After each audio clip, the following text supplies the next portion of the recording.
Say hello to my little pressure washer. Hi, I'm Bill Butler. I believe this is year 5 for this project tree. It has been growing nicely. It has grown slightly out of shape. This could be just a little lower. This entire thing should likely go. But we're going to get in here, pull some of the branches back down, take off some of the things that are just pointing straight up, and I will get in here and explain as I go. So let's go ahead and get started. I have a large branch coming up here that is really serving me no purpose except to fatten this up a little bit. However, it's getting a nice fat collar right here. I want to bring this down, but I'm not going to cut the collar just yet. Oh, the curses of being left-handed. I'm going to leave a nub just for right now. Let this continue to feed this guy. I just need to get in here and take a look at some of the things that are just too long and too leggy. I've got this coming up. He might be a branch that I want. He doesn't have any movement yet. This is probably just growth from this past year, but things like that need to be cut back. So let's get to that.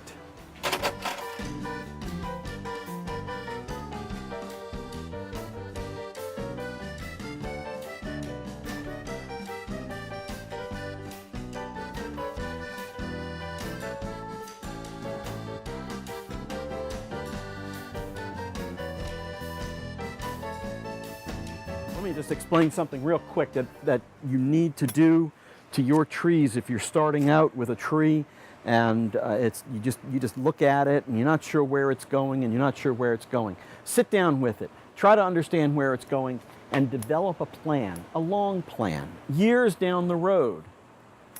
I'm not talking about a seed in a pot and then you say, well, what do I want this to be years down the road? I'm talking about you've got a tree. It's got a good base. You've developed the base. You've developed the trunk, and you're working on the line. Now, where do you want it to go? What do you want its shape to be? And then, every time you sit down with that tree, you're going to be holding that image in your head, and you're going to be taking a look at it and thinking, how can I get it closer to that this year? What I was doing with these branches over here is trying to maintain a healthy flow. This is bare wood here. I don't know how far over this line goes. I'm trusting that the life supporting sap is coming up in this area, that I don't actually have an entirely dead front to the tree, that I don't have this coming up from the back. This is where the growth is in the back. It comes up through here, and I'm hoping that this is more supporting back here. Bald cypress have a wonderful habit of saving you trouble by rerouting sap. You may have seen Guy Guidry's twister. I saw him create one of those twisters, not necessarily that one, where Guy was carving a spiral in the tree and then packing with sphagnum moss, and then the bald cypress would just, instead of feeding this branch from here, the bald cypress is now feeding the branch from here, and they will do that for you. Whereas with an azalea, if you cut this root, this guy, if you cut here, cut a big bare spot here, this guy's going to die. Bald cypress don't do that. However, to our detriment, they could grow nothing here and then just have this wrapping around. So I'm just leaving a lot of this up here, and I'm going to let this grow, and I'll carve that out later. But I want to know that I'm supporting life with the front of this tree. Down here at the base of the tree, I do have live growth visible from here. So I have to assume that it is growing up through there.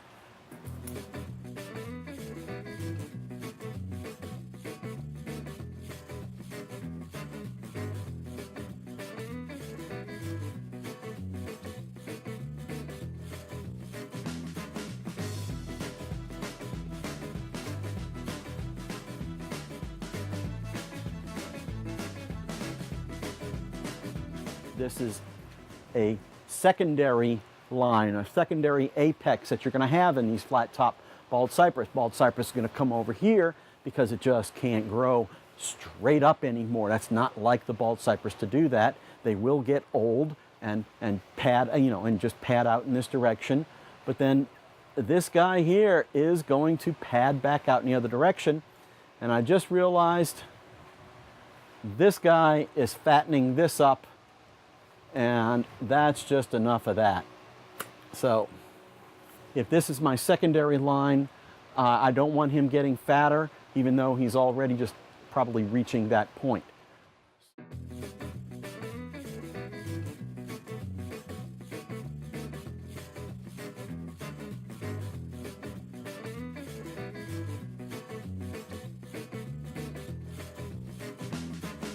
What you don't want to do with a branch is have it come out and have your first twigging to be way out here. First, you can put all kinds of movement you want in between these 2 points. But if your first branching is way out here, you're wasting your time.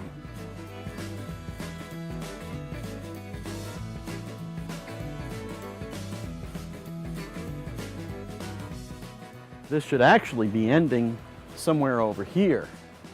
Let's fast forward to the point where I decide that I've gone far enough with this. I like it already. That has thinned it out nicely. Look at this.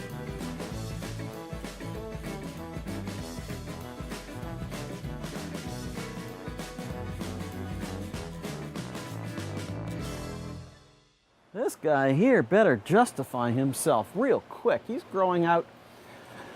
I think I'm going to keep him only because of the internodal gaps. It would be leaving a lot.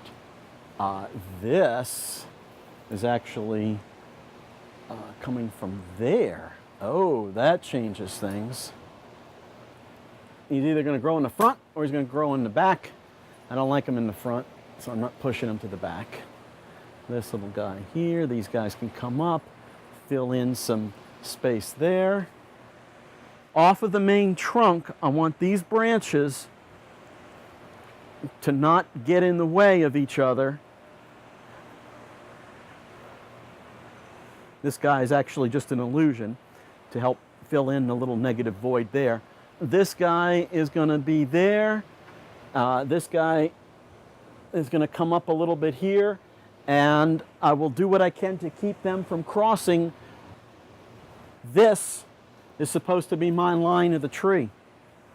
I want it to come up through here. This is a much bigger, fatter, dominant line. Let's edit that down.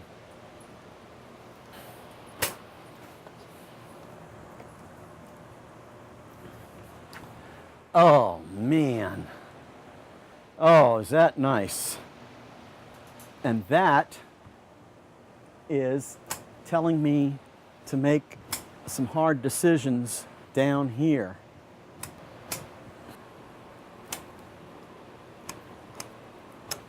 Gotta make sure I know where he's going.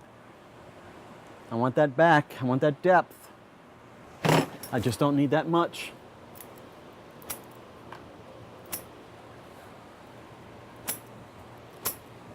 Get rid of you. How many of you have ever said it's easier to cut on someone else's tree? Oh, that means it's difficult to cut on your own. That took a lot out of me. That took a lot to just let me do it. Wow. I do like where this is taking me. I do. This is liberating. Oh, so where's our line on this secondary pad?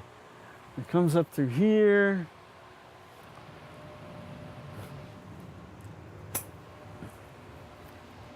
Oof. Oof. Bring that up.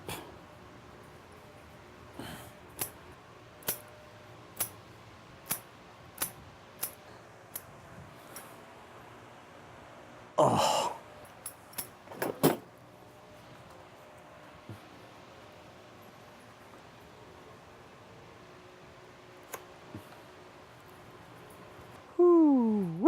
That is a drastic cutback. I did not know that I wanted that much to come off this year.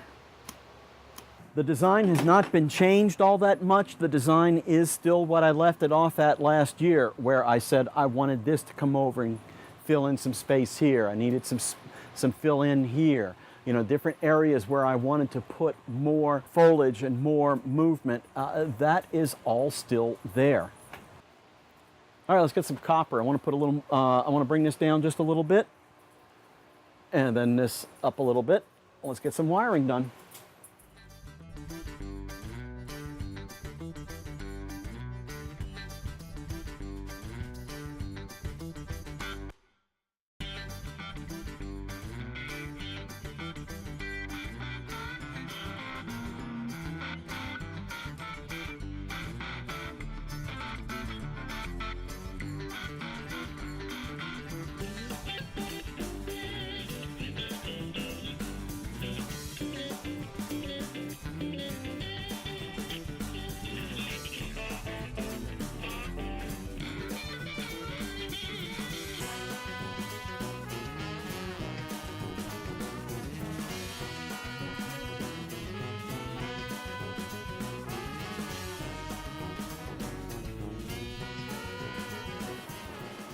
Here's a little trick for wiring giant trees with little tiny branches. Just run a little bit of wire up here. Then when you stretch it out along the length and get it wired, you can position it, you can push it down because it's going to be spring loading off of this little bit of the wire here. Just make sure that when you're wiring the branch for the first couple turns, you're holding it in place with a third hand. Now, you can get this done. I'm keeping it in place right now with my little finger right there.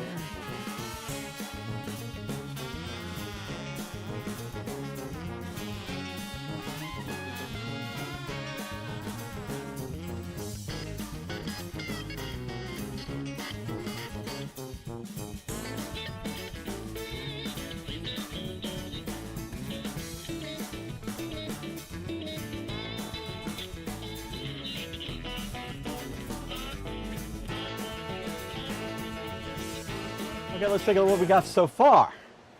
This is a lot more than I thought I was going to take off, but I think I made some good, hard decisions today. Put this tree, brought in the foliage like I've been wanting to do. So, man, oh man, oh man. Now we're still a little heavy in here somehow, but I see this padding out and this padding out. We're going to get a little bit of a pad here. This top is going to fill in. I've got too many branches without ramification, but then when you consider that this was the first year, and then another year, and then another year, you know, I do have several years worth of growth in here. I just didn't make enough hard decisions, or maybe I'm not pushing it hard enough. No, let's not push it hard. Let's let it develop as it will develop. I think too many of us want to rush trees, me included, this tree especially. One more thing. As many of you may know, I love a good toy. It's not a toy, it's a tool. This, courtesy or by way of Ed and Martha Goff. Martha Goff I featured in one of my other videos. I'll put a link to a good description of what this can do, but this is the Goof Gun. The Goof Gun. Apparently, all the scrubbing that I do with these trees, with my brass brush, this gun can do quicker. I don't know if that's true, but I do have some shortcomings with this. The instructions for this are sparse. This controls the sprayer from a tight stream to a wide misting thing. In the back here we can control the water flow, and then for some reason this thing in the middle will turn. I don't know what this does. I can immediately tell you what these two do. At some point in the future, this deadwood in here and the deadwood that I have off on this side and this side, there will be some punch throughs, there will be some treatments of it. I'm not getting any rot in there, so I'm just leaving it alone, letting it age as it will. But at some point, this is going to be bleached white with lime sulfur, or if somebody can recommend something better than that, I'd appreciate to hear what that could be. But it's not going to still be this nice brown wood that's still in there. I want it to be kind of white. If that is white, I don't want this to be a dull color. Right now, it's dull with algae. I mean, I've got this tree nice and wet all the time, and so he's got kind of a greenish hue to the bark. So let's get in there and see if we can clean that up a bit.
If there's anything I love, it's mixing a garden hose to fill this little miniature pressure washer and outlets for about 7 different things, including the lights and that nice cooling fan.